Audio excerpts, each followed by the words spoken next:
So we fundraise from 3 different areas: from trusts and foundations, from corporates, and from individuals. So those are the 3 different areas. So you might be having a conversation with an individual who's very well off and wants to support theatre, and you might be trying to find out what really interests them and find out ways to kind of engage them in the work that we're doing. Or you might be speaking to a company and trying to find ways that they might want to again kind of work with you, expose their brand, kind of get their name out there. There's all different reasons why people might want to get involved.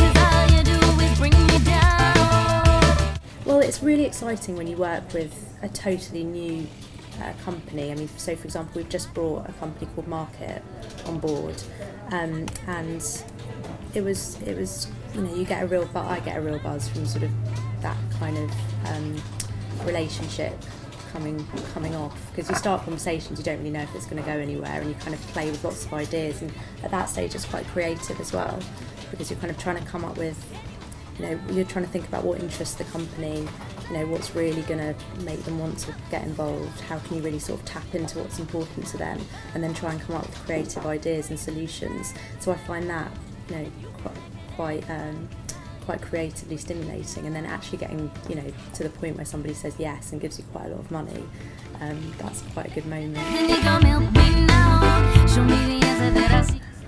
Last year I was involved in a project which was part of the LIFT Festival, London International Festival of Theatre, and we worked with an Israeli theatre company who are an amazing company of deaf-blind actors, and I produced the project bringing them to London for a 3-week run, and we had to raise, I think it was about £350,000 in 6 months to bring them over, and it was a really small team. It was me and a few other very few kind of number of people working on it, and it was an incredibly intense period of 6 months of making this whole project happen. I left university directing, started as an assistant director at the West Yorkshire Playhouse, and then I worked on my own little shows for a couple of years, and I ran a company at the same time called Stage to Screen with some other friends that filmed live events. So that was kind of earning a bit of money on the side and then doing my directing.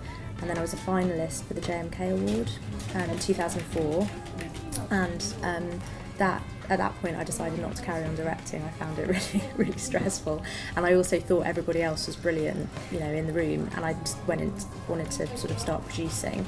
And then long story short, got a job at the National Theatre in the development department. Even though it wasn't producing, I just thought it'd be a great place to work. I mean, development's really a really good thing to get into. There's not that many really good people doing it, and if you carve out a niche for yourself, it's a really, really good thing to have behind you, and it's really useful for lots of jobs that you might end up doing that aren't in development. Having a bit of fundraising experience, even Despina, who's the producer here, she has a fundraising background. She has some experience in fundraising.